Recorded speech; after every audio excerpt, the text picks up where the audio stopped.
All right, we're going to tell you everything that you need to know about the Las Vegas massacre that occurred late last night. We're going to give you all the informational background, all the political hot takes, and why we should wait for all the information to come out. Plus, we'll talk about Puerto Rico and the fallout therefrom. I'm Ben Shapiro. This is The Ben Shapiro Show.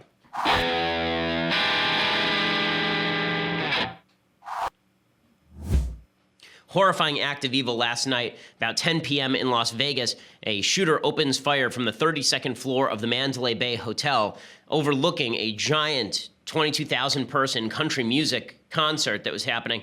The shooter ends up murdering almost 60 people. The number continues to rise and has injured well over 500 people. So it's the worst massacre, the worst mass shooting in American history. Of course, this is leading to all sorts of political hot takes without any information. I want to discuss a bunch of things, a bunch of angles on this particular incident. I'm going to give you all the information. I'm going to explain the hot takes that are being presented. And I also want to talk about the problem of evil and how we break down evil. How do we fight evil? How is it possible to stop situations like this, or can situations like this, attacks on soft targets by people who heretofore had really no criminal background, how can we stop those things? Or is it possible to stop those things? We're going to talk about all of this. But first, I just want to say thank you to our sponsors quickly over at ZipRecruiter. So right now, you're looking to hire up, you're looking to staff up, the economy is doing well, but you don't know where to get the best employees. Well, that's why you need ZipRecruiter. With ZipRecruiter, you can post your job to over 100 of the web's leading job boards with just one click. Then ZipRecruiter puts its smart matching technology to work, actively notifying qualified candidates about your job within minutes of posting, so you receive the best possible matches. We use it over here at the Daily Wire. That's why ZipRecruiter is different. Unlike other hiring sites, it doesn't depend on the right candidates finding you. It finds them for you. You post the job, and they already have all the resumes, and it just hooks you right up. No wonder 80% of employers who post on ZipRecruiter they do get a quality candidate through the site in just one day. ZipRecruiter is the smartest way to hire, and right now, you can post jobs on ZipRecruiter for free. Again, that's for free at ZipRecruiter.com/dailywire. That's ZipRecruiter.com/dailywire. You're going to get the best employees if you use ZipRecruiter, bar none. ZipRecruiter.com/dailywire. That allows you to post your jobs for free. Go check it out and make your company better today with ZipRecruiter. Okay, so here is the quick background on what exactly happened last night. First, I can show you this video. There's a lot of video that has been emerging from the incident because obviously in a crowd of 22,000 people at a concert, there are a lot of folks who are filming the concert, and then shots ring out, and it sounds like an automatic weapon. It sounds like someone is firing a machine gun from about 300 yards, about 3 football fields away from the Mandalay Bay, and you can see it looming up there in the skyline, and people just being mowed down in this concert.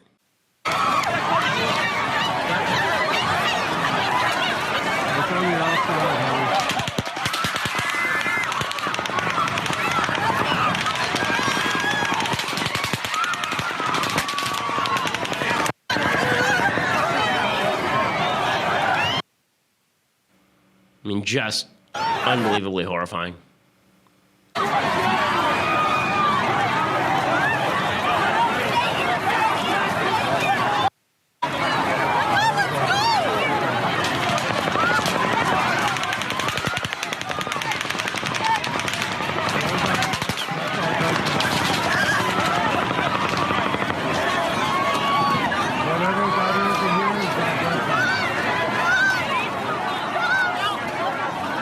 War zone right in the middle of one of America's largest and most prosperous cities. And I mean, just overwhelming, the hospitals. Right now, if you can, you should go out and you should give blood. We have a list over at dailywire.com of ways that you can help with this situation so you don't feel helpless. Obviously, pray for the world, pray for the country, and pray for the victims. Just horrifying all the way around. Here was President Trump's press conference this morning at which he spoke about what had just happened.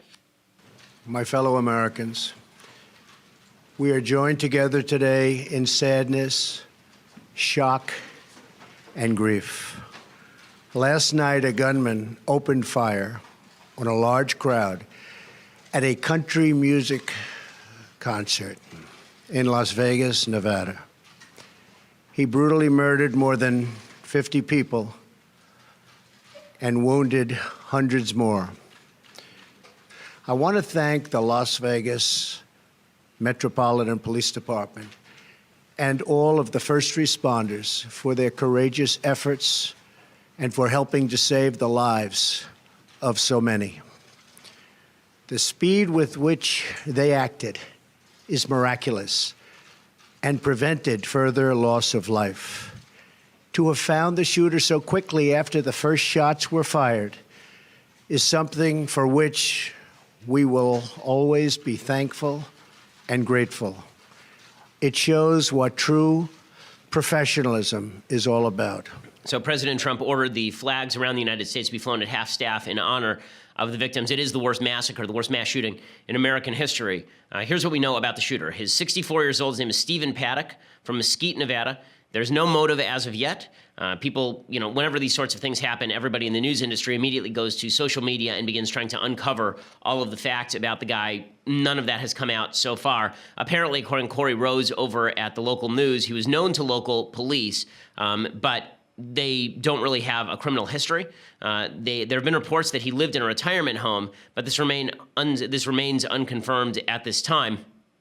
The police have checked out his girlfriend, a woman named Mary Lou Danley. They've said that she had nothing to do with it at this point. They're now saying that he used a fully automatic weapon, and upon searching the suspect's home, officers found several weapons. I'll explain to you what the law is regarding fully automatic weapons in the United States. Suffice it to say, federal law has forbid the sale of fully automatic rifles in the United States since 1986. So the idea that this was, some guy just went down to the local gun shop and bought a gun, if this was indeed a fully automatic weapon, that is not correct. And you can hear on that tape, it sounds like a fully automatic weapon, right? The difference between a fully auto and a semi-auto, for people who are not familiar with guns, is that a semi-auto, you would hear burst fire. And usually those bursts are 3 bullets. So in that case, you hear a continuous rat-a-tatting of a machine gun like you would in a war movie. That's what a fully automatic weapon sounds like. There is a modification that you can make to some semi-automatic weapons that can ruin the gun. It can also, if you do it right, then it can apparently make it fully automatic. Or there's also a modification that you can make that allows you to fire using the recoil from the semi-automatic rifle. Basically, you hold your finger in one place, and then there's a stock a gun stock that you put on the gun that bounces back, and so it sort of rattles against your shoulder, and that allows it to sort of act like a fully automatic weapon. But we don't have evidence that that's what was happening as of yet. According to Las Vegas Sheriff Joe Lombardo, the motive remains unclear, but is not suspected to be terrorism. This is all according to Amanda Prestigiacomo over at Daily Wire. He said, "At this point, we believe it was a local individual. He resides here locally. I'm not at liberty to give you his place of residence yet because it's an ongoing investigation. We don't know what his belief system was at the time. Right now, we believe he's the sole aggressor at this point. The scene is static. Do not believe rumors that ISIS is putting out claiming credit for this. ISIS does this sometimes. ISIS has claimed credit for crimes it did not commit because it wants to make it appear as though it's an act of terrorism. Now, it may come out later that it was an act of radical Islamic terror, but we have no evidence of that so far, so please do not spread rumors of that. If you're going to talk about it, say there's no evidence so far, because there is no evidence of it so far." So again, the girlfriend was reportedly traveling with him, but they are suggesting that she has nothing to do with it at this point. She was apparently found outside the country, and Paddock reportedly used her ID to get into the hotel. He was found dead by officers in a hotel room on the 32nd floor. Apparently, when they blew open the door, he killed himself. The suspect's brother gave a TV interview in which he said that there were no warning signs and said that he just snapped. We're going to continue updating you and providing you that information as the show goes on live. Also go over to Daily Wire for real-time updates. So those are all the facts. That's what we know. Okay, those are all the things that we know. That's pretty much it. I mean, I'm not aware of anything else that we know. Based on that slim coterie of fact, people are immediately drawing the conclusions they want to draw. And this is one of the big problems in modern politics, is that people are they have preset conclusions that they want to get to, such as gun control good, gun control useful. And they immediately take this and they just shove the square peg into the round hole of gun control, even if there's no real evidence at this point that gun control would have made this any better. So Stephen Gutkowski over at the Washington Free Beacon, he has a very good rundown over at Washington Free Beacon talking about exactly what exactly the gun laws are that are on the books at this point. And as he says, the gun laws with regard to machine guns are and have been quite strict for a long time. So since 1986, that is the case. Since 1986, it has been illegal in the United States to buy a fully automatic long gun. Fully automatic firearms, this is Gutowski talking, he says fully automatic firearms that were registered under the National Firearms Act before 1986 were grandfathered in and are still illegal. However, in order to obtain a legal fully automatic firearm, you must apply to the ATF, pay a $200 tax, and register with the ATF. The ATF has a registry of every legally owned fully automatic firearm and informs local law enforcement of all who own them in their jurisdiction. Fingerprints and photographs are required to be submitted along with a registration application. In practice, there are several 100,000 legally registered fully automatic firearms in the United States, but they are very hard to obtain. And beyond the registration process, which can take up to 9 months to complete, the price of fully automatic firearms is extremely high. The low end of fully automatic firearms is around 5 figures per gun. He says he's seen fully automatic firearms in the $300,000 range. The reason this is relevant is because what you'll hear is that they're unregulated. This is untrue. That is a gun myth. Now, there are a bunch of people who are putting aside any semblance of reality and fact in order to promulgate this political agenda. Hillary Clinton is one of those. So Barack Obama does the right thing. He tweets out basically that this is just horrifying. Hillary Clinton, however, can't stop herself. So she tweets out, she starts in this way.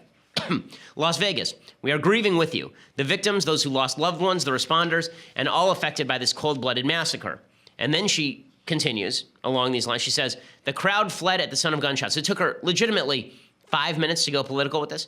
She says the crowd fled at the sound of gunshots. Imagine the deaths if the shooter had a silencer, which the NRA wants to make easier to get. So within minutes, she's already politicizing this and blaming the NRA without any evidence the NRA had anything to do with this. There was no silencer on the gun, obviously, and apparently. She continued along these lines as well. But this was the main thrust of it. So she's blaming the NRA for all of this. And that is just unacceptable. First of all, it's irrelevant. He wasn't using a silencer. It's stupid, because that's not how silencers work. The idea that the silencer would have prevented people from hearing that, all a silencer does is it prevents damage to the ears of the person who's firing the gun. Silencers do not silence guns. Okay, they reduce the volume, of course, but it doesn't sound like it does in Die Hard. Like if you watch Die Hard, if you watch any of these older movies where somebody puts a silencer on a pistol and then they fire it, and it sounds basically like an envelope opening, right? Just sort of, it sounds like, right? That's not what a gun sounds like when fired with a silencer. I've fired a gun with a silencer. It sounds like a jackhammer. It's very, very loud. Beyond that, the reason that this shooter presumably didn't use a silencer is because silencers can overheat and prevent the firing mechanism from working properly. This guy knew what he was doing. He apparently had multiple firing positions inside his suite in the Mandalay Bay and was firing down into the crowd. So Hillary doesn't know what she's talking about. It's irrelevant. It's ignorant. And it's doing something else which I find really atrocious, and that is doing the same routine I blamed Piers Morgan for back after Sandy Hook, standing on the evils of this situation and the horrors of this situation in order to make a political point and suggesting that people who disagree with her about things like silencers don't care enough about the people who were just shot. First of all, I would just suggest this is a country music concert. I would bet you the majority of the people in that crowd are not in favor of Hillary Clinton-type gun regulations.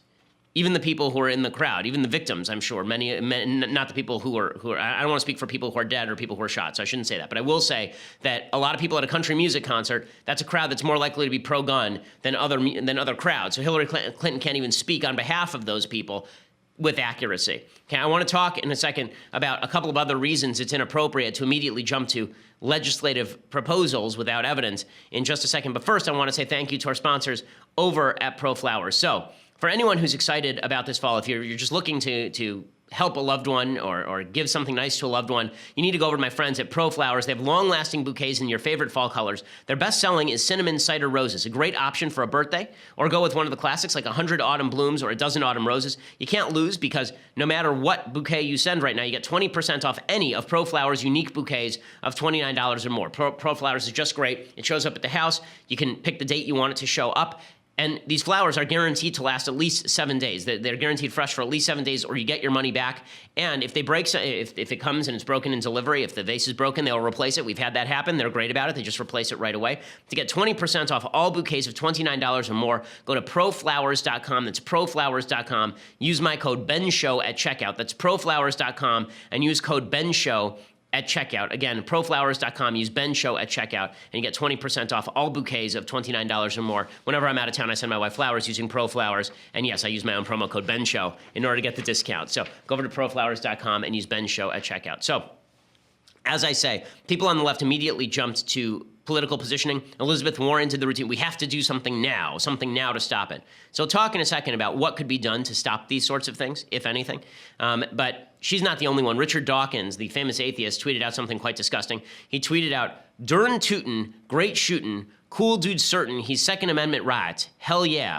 And he spells rights R-A-H-T-S because it's supposed to be in a southern accent. Every country has its psychopaths. In U.S., they have guns. Okay, well, in Britain, they've been murdering people they've had multiple terror attacks, including in Manchester, using weapons and bombs, and this idea that it's only in the United States we have to worry about this stuff is just not true. But Richard Dawkins could use a little bit of God, because apparently he lost his tact and his decency when he lost his God. There are a few problems with jumping to conclusions here. One, again, we still do not know the shooter's motive. This happened last night. We still have no inkling of the shooter's motive.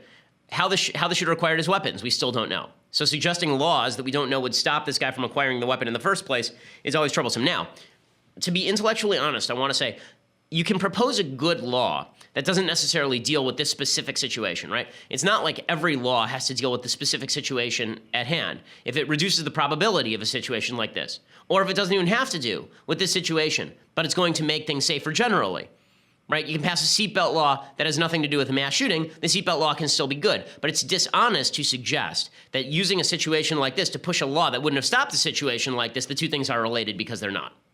Right? If you use this to push a child safety law about cribs, that's obviously unrelated. Well, if you use this incident to pass a law or push a policy that has nothing to do with this particular shooting, again, unrelated is unrelated. And then there's a final point, and this is something that we all fall into, whether on the right and on the left. When something bad happens, we immediately jump to, what could the government have done? What should the government have done? Making policy in the heat of passion is not a good way to make policy. It's why we don't have a democracy. It's why we have a republic. It was to shield policymaking from the passions of the public. It was to shield policymaking from the problems inherent in getting very emotional and passionate about situations. The fact is that policy is best made when we're at a bit of a remove. Injecting emotional accusations into the process does not make things better. It just makes things more polarized. We saw this after Barack Obama would push gun control after every mass shooting, and people would say, wait a second, are you implying I don't care when people get shot just because we disagree? All it does is make people, we're unified in how evil this is. We're Americans, we're brothers and sisters. Polarizing the electorate on the basis of a policy and suggesting that people who disagree with you don't care about shootings like this is really nasty. What I say about this is now is a good time to shut up about policy. It's actually a really good time to contemplate the nature of human evil, to gather all the information and stay silent. There'll be plenty of time to talk policy. I'm not even telling you wait 6 months. I'm telling you wait 48 hours. Wait 24 hours. There'll be plenty of time to talk policy when all of the details are out, and then we can have a real good debate about what are the costs and benefits of policies. Because, as I say, you could pass a policy tomorrow. It would violate the Second Amendment, but you could try to pass a policy banning all guns in the United States. But that has costs, and it has benefits, and it has risks, and it has rewards. But we have to discuss those rationally without suggesting that people who disagree somehow don't care when bad things happen to good people. Now, pictures from this whole thing are horrifying, and I want to talk a little bit about the nature of evil, because there's one word that I've steadfastly attempted to avoid when discussing issues like that, and that is the word tragedy. You'll see a lot of people today use the word tragedy. I don't use the word tragedy in relation to acts of human evil. A tragedy is what happened in Puerto Rico. Right? A tragedy is a natural disaster that happens, an unavoidable incident, a cancer that hits somebody and they die of illness. Right? That's a tragedy. It's not a tragedy when somebody evil does an evil thing. That's an act of evil. That's an act of evil. And this person bears full responsibility for that. This person will burn in hell for what they did today. It's just horrifying in every way. So let's talk about evil. I think that it's very easy when horrible things happen for us to say evil is something other. Evil is something alien. Evil is something that's not us. Right? It's just something that's far away from us. And we have to discuss in situations like this, what is the exact type of evil that we're talking about? Because there are actually several types of evil. Evil is not just one big amorphous thing. Evil is a descriptor of acts. If you're talking about acts, then it is a big amorphous thing, right? An act to kill a child is evil. But when we're talking about evil people or evil belief systems, we have to distinguish what makes a person evil or a belief system evil other than just the act. Because again, there are many types of things that drive people to do those evil things. That's what we're talking about now, the evil motivation. And how we make policy is largely dependent on what kind of evil motivation we're talking about here. So there's a guy named Roy Baumeister. Roy Baumeister is a psychologist, and he's also a terrific writer. He has an entire book called Evil, Inside Human Violence and Cruelty. I've quoted it in some of my college speeches. And he breaks down evil into basically 4 forms of evil. And I think it's important to talk about these 4 forms of evil and determine if what we saw last night was one of these 4 forms or was it something else. So here are the 4 forms of evil that Baumeister talks about. The first form of evil is what he calls instrumental evil, instrumentality. This is the idea that you have an object in mind and you don't care what means are used in order to gain that end. You want money, you don't care that it's not your money, you go to the bank, you rob it, you shoot somebody. That is instrumental evil. right? This is suicide bombers who think that they are doing some greater good by killing a bunch of children in a pizzeria. That's instrumental evil. The ends justify the means. And that's one we all have to be careful with, because we have a tendency to fall for that, right? That's an easy human one to fall into. And when you wonder why good people become evil, that's an easy one to fall into, to say my ends are so important it doesn't matter if I treat another human being as a means. Okay, the second form of evil that Baumeister talks about, or the second motive for evil, is what he calls threatened egotism. He says that violence isn't perpetrated by those with low self-esteem, but those with relatively high self-esteem or self-esteem that was threatened. Here's what he said. He said, quote, "Violence is perpetrated by a subset of people who think well of themselves, and indeed it mainly occurs when they believe that their favorable images of self have been threatened or attacked. This is the danger inherent, this is the one I talk about at college campuses, this is the danger inherent in what we call microaggressions culture, right? The idea that you're being insulted and therefore you have the right to lash out at somebody. That's a kind of evil we also have to watch out for in ourselves. And I would suggest that we have to be careful when we talk politics because of this. Right? We have to stop feeling offended when we disagree politically. We have to stop attributing evil motives to people who disagree with us, because then we're more likely to become evil ourselves. The third form of evil is idealism. This is really just a subset of instrumentality. This is the people who believe that communism justifies the murder of 100 million people because we're creating utopia. The closer we try to hew to utopia, the further we move away from human freedom and justify violence. And finally, there's sadism. Right? Sadism is the least common type of evil. It's the one that we tend to attribute evil acts to the most, but it's actually the least common type. Sadism is the idea that you enjoy violence, right? You're just a kid who tortured puppies, and now you go out and you murder human beings. This is very, very uncommon. His theory is that it would be more common except for guilt, that we all have guilt, and so if we do something bad, we feel bad about it. Once that guilt is removed, then we have a tendency to engage in further evil. Now, the reason I'm breaking down these types of evil is because when we make policy, we have to determine what sort of evil we're fighting. Several of these types of evil are actually only fightable. They're only combatable through moral education, right? So ends justify the means thinking. That is only combatable through moral education.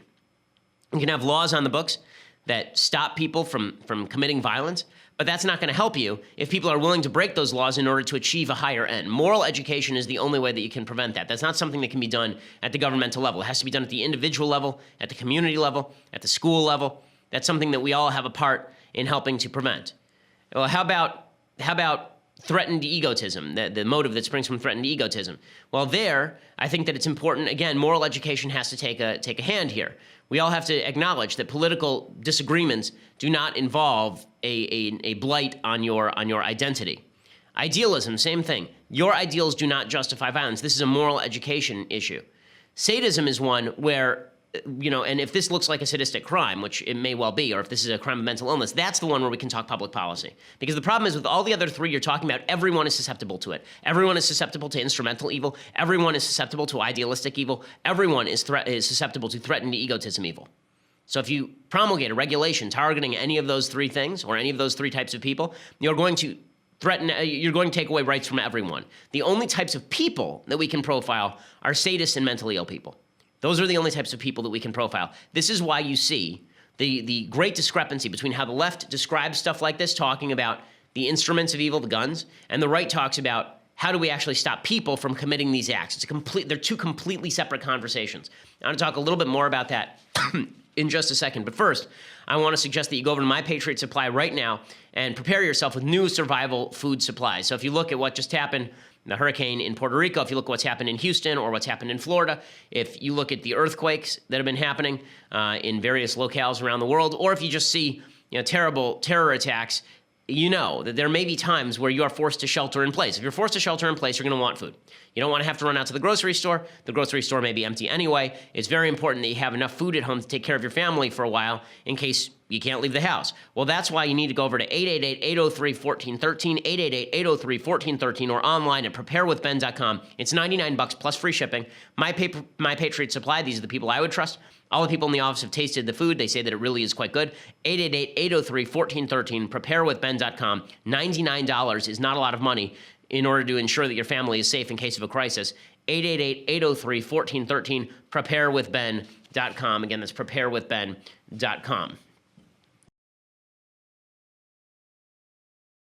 Okay, so the reason that I discuss evil is because I think this is what conservatives tend to do. We tend to say, okay, how do we stop people like this evil piece of garbage who shot 500 people in Las Vegas last night? How do we stop people like that from doing what they do? How do we separate those people from guns? And the left says, if everybody is susceptible to being bad, then nobody should have a gun. Well, the reality is that the vast majority of people who are susceptible to being bad are not people who do this. And I still agree with the basic argument that the only way to stop a guy with a gun is a guy with a gun. And in this particular case, it was law enforcement because this was a planned terror attack that was occurring from a vantage point high up where only law enforcement could do something about it. But there have been a number of situations where people with guns have stopped people with guns. That is certainly the case.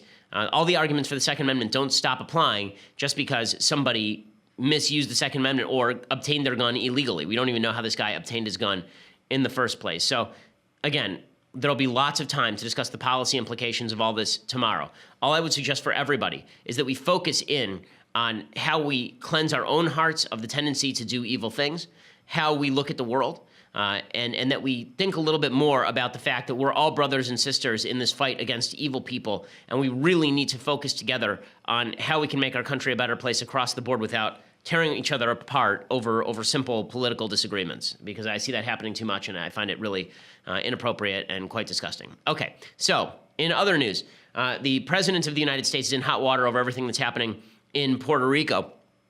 So there's been a bit of a controversy over whether what's happening in Puerto Rico is really Trump administration failure or if it's the media blowing it out of proportion. This is one of the problems with the country where we've all lost trust, right? The media, we feel, is a partisan hit factory, and that's exactly right. On the other hand, we look at the Trump administration, we can't say we trust these people to tell us the truth about what's going on in Puerto Rico. After all, they have a stake in the game, the same way that any administration would have a stake in the game. So I'm going to give you some information. I'm not an expert about hurricane preparedness or hurricane cleanup or disaster relief. I'm not an expert on this. I assume you're not either. So I'm going to allow a couple of different experts to talk about this because I think that it's important to get the most objective view that we can, because all that I'm hearing from one side is that Trump is Hitler and he's not doing the right thing. He's letting people starve because they're brown and all this. And on the other side, that Trump is the greatest relief president that ever lived and everything that he's done is pitch perfect, and all of this is an unfair hit job. So here is an article from Bloomberg.com, courtesy of a guy named Tobin Harshaw.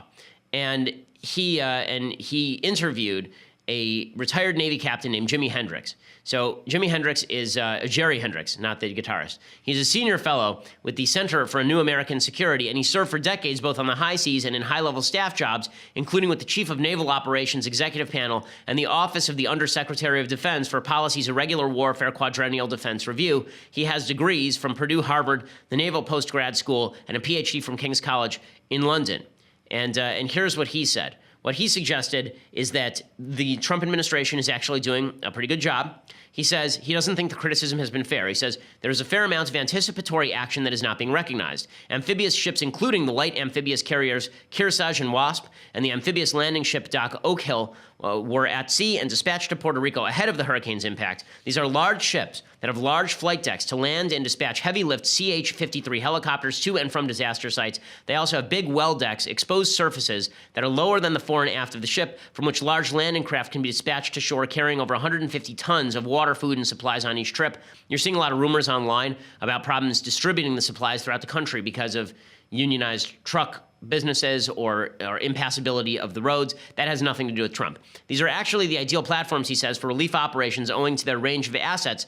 The ships, due to their designs to support marine amphibious landings in war zones, also have hospitals aboard. And he says that there is a broad misunderstanding of the USS Comfort's mission. This is a hospital ship that was sent. It was kind of held up and then sent later. She's not an emergency response ship, but a hospital ship. She was built to accompany a large military force into war zones. And says it's revelatory of where the U.S. group mind is now that when the American public thinks about the ships like Comfort and Mercy, they automatically think of them as part of a civilian emergency response force rather than quietly considering the type of potential conflict that require a hospital ship with 1,000 beds. I can tell you when I think of these ships, I internally shudder at the thought of the type of conflict they were intended to support. He says that basically there are ways that the Trump administration could be doing better, but they're not doing badly at all. So that's one perspective. The other perspective is coming courtesy of the Washington Post. So the Washington Post suggests that the Trump administration has not sent enough people They compare the U.S. response to Hurricane Maria in Puerto Rico with the U.S. response under George W. Bush, under Barack Obama of the Haitian earthquake in January 2010. So a couple of differences. The Haitian earthquake in January 2010 ended up killing something like 100,000 people. Like literally hundreds of thousands of people died. We don't have a body count on Puerto Rico, so we don't know how bad the damage is in comparison to Haiti.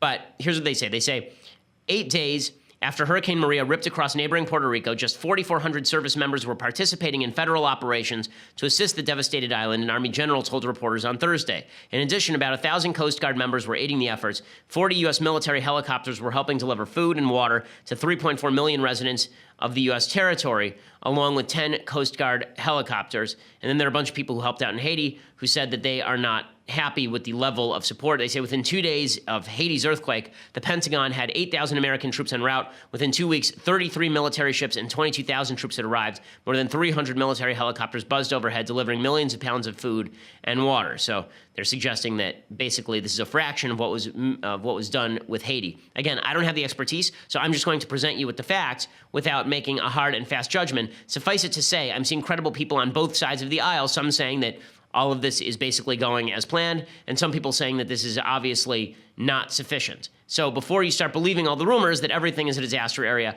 I don't think I don't think all the information is on one side. Here's a video that's been released from the U.S. Coast Guard showing what the Coast Guard is doing to try and do cleanup in Puerto Rico. And this is Ismael Rosado of the U.S. Coast Guard Special Agent.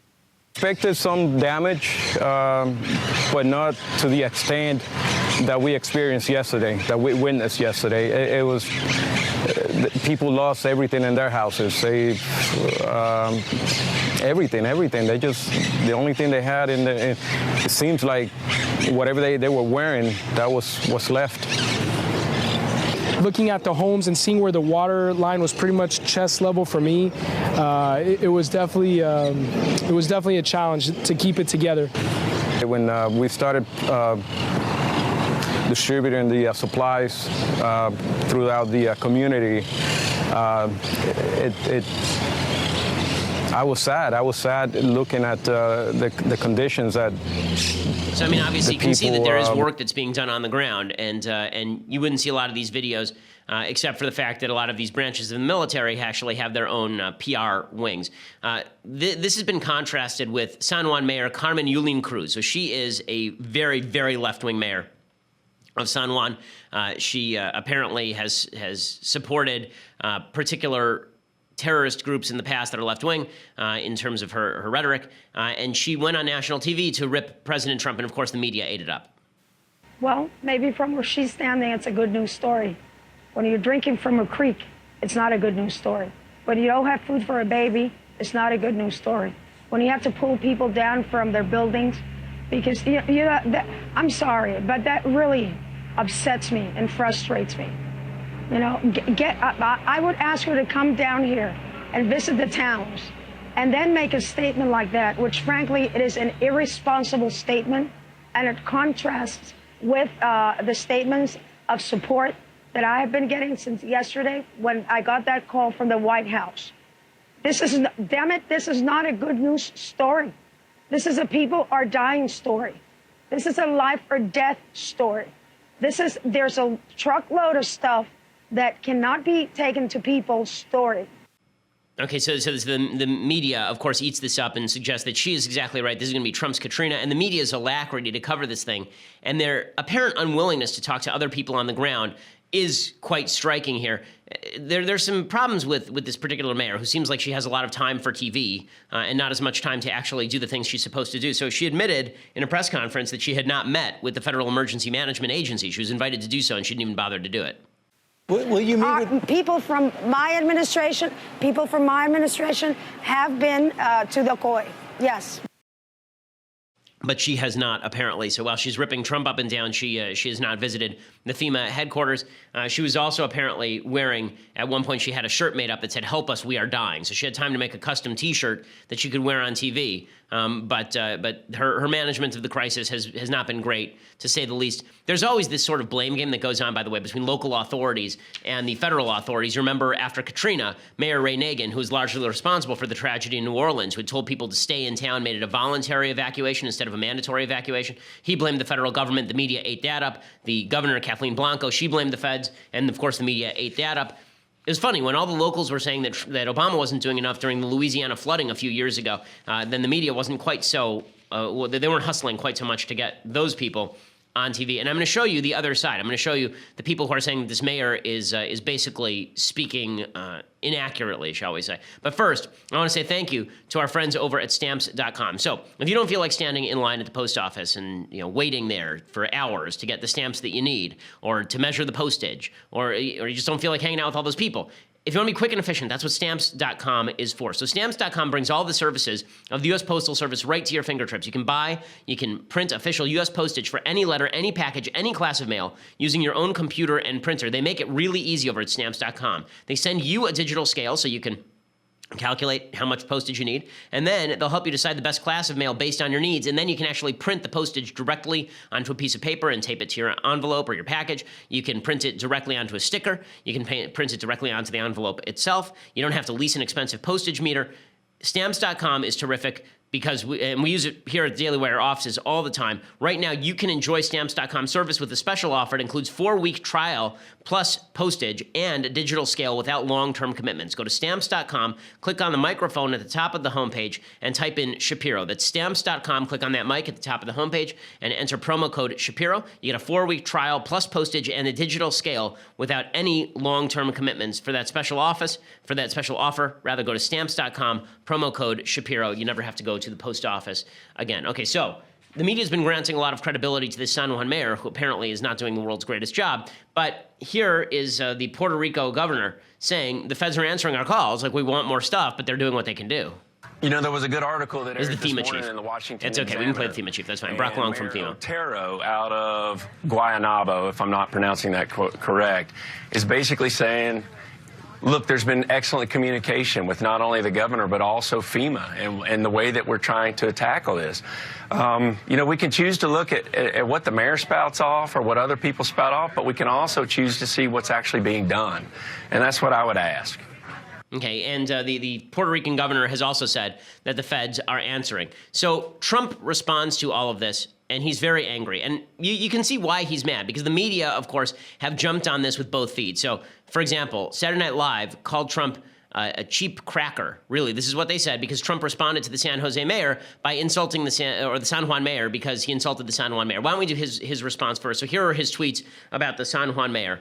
So he responded to the San Juan mayor by saying, the mayor of San Juan, who was very complimentary only a few days ago, has now been told by the Democrats that you must be nasty to Trump.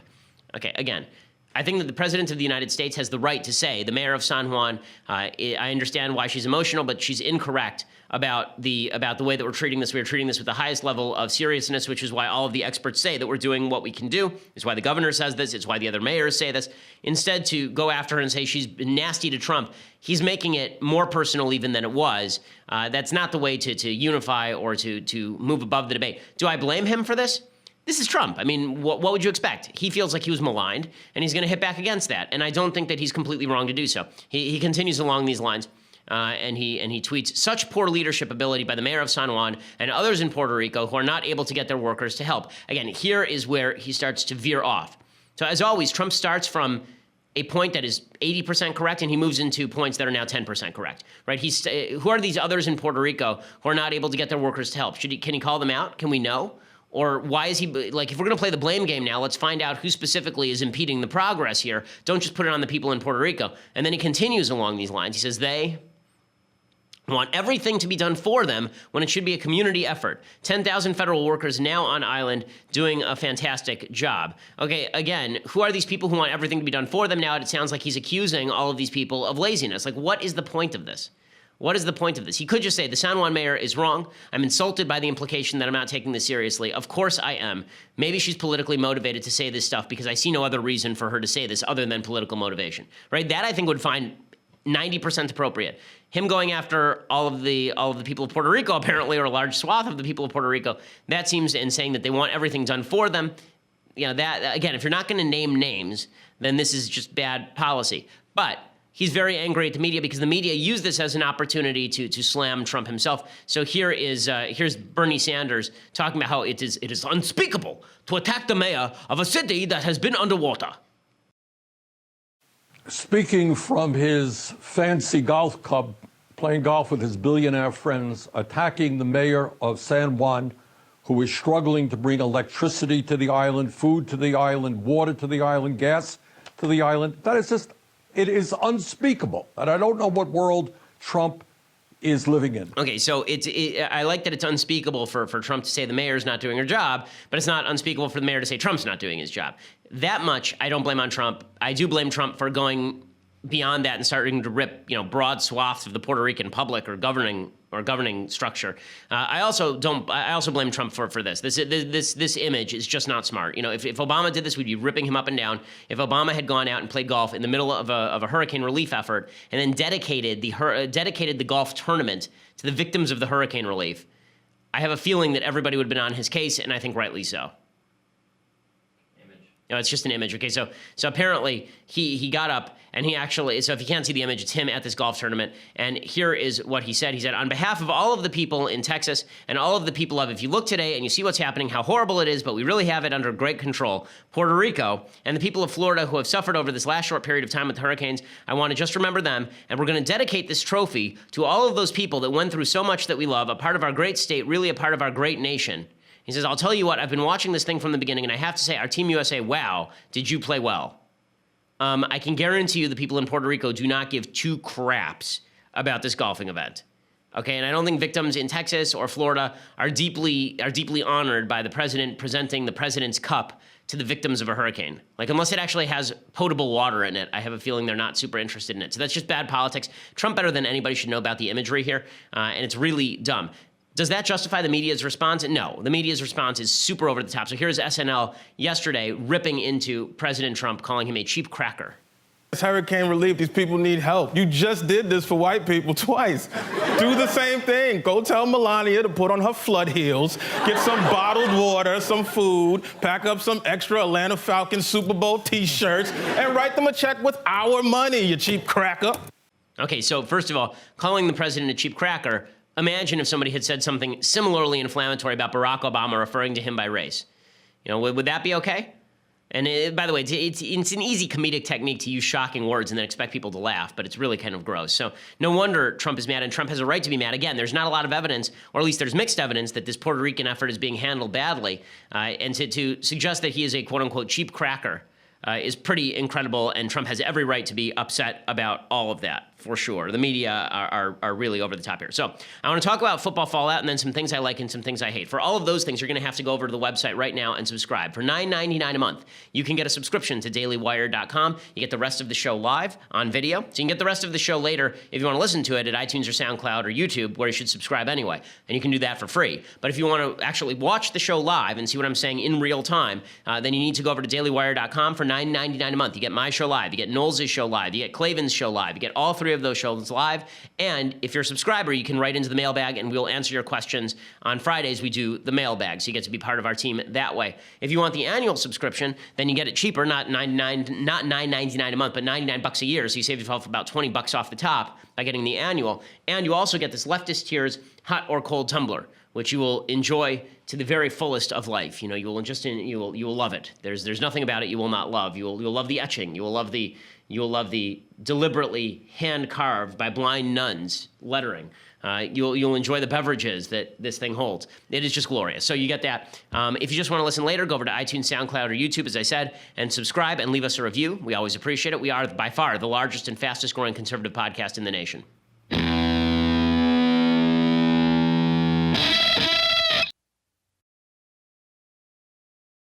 So it's fallen into the background now, but I do want to point out that President Trump has won his debate with the NFL, at least insofar as the NFL backing down and the players deciding they no longer want to kneel for the anthem. So I don't feel like it's too serious a day to spend time on tremendous amounts of time on frivolities like this foolishness. But I do think that it is worthwhile pointing out that the NFL players did back down. So there were 80-odd players who knelt last Sunday. This Sunday, it was like 11 or 12.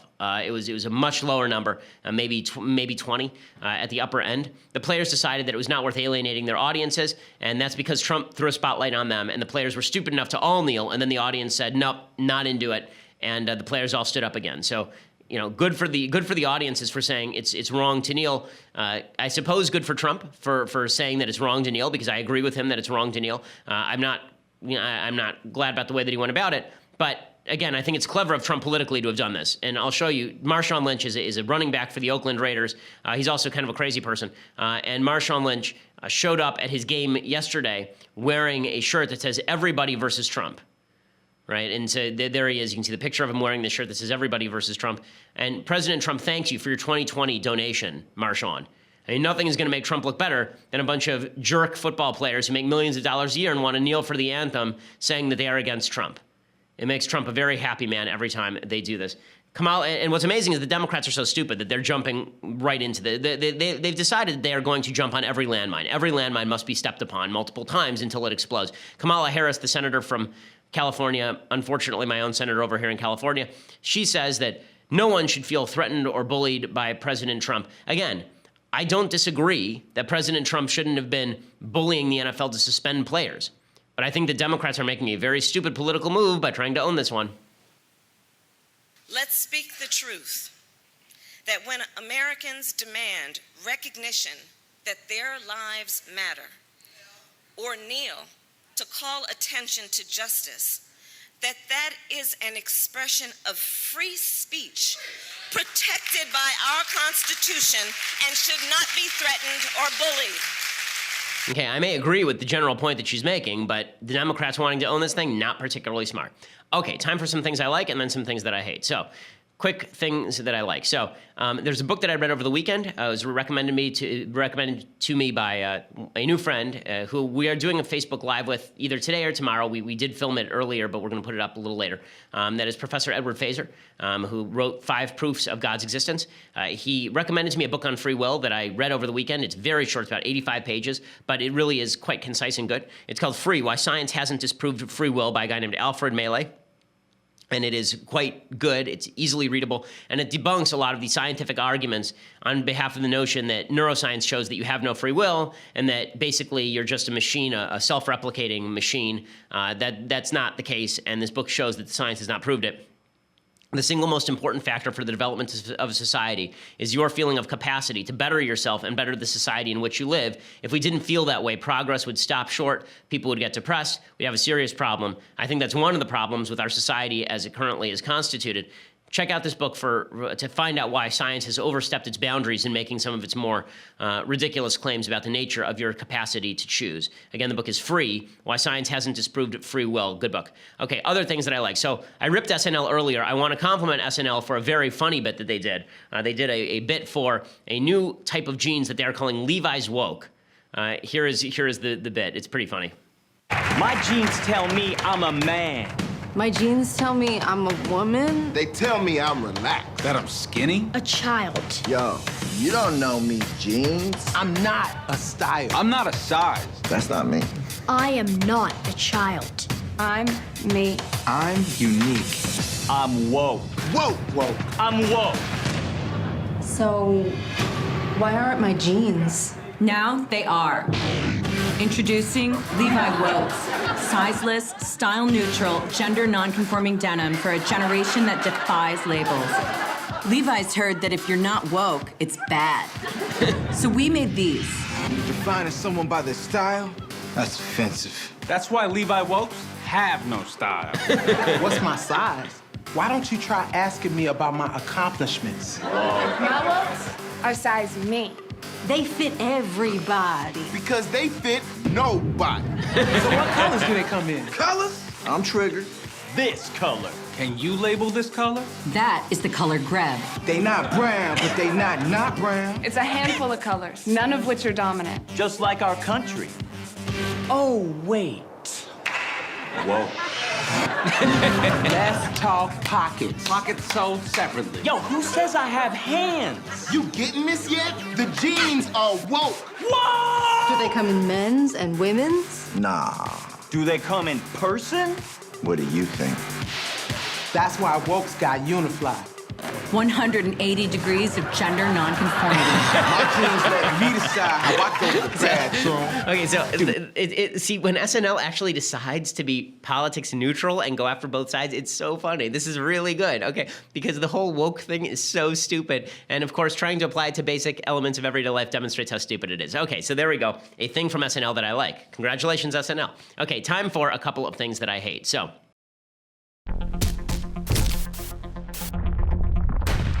here we go. Okay, so I was going to do this on Friday, but I must show it to you now. This is, of course, the pause pod. So somebody decided that it was imperative to actually invent something called the pause pod, in which you are supposed to sit and pause and reflect. I guess you carry it around with you.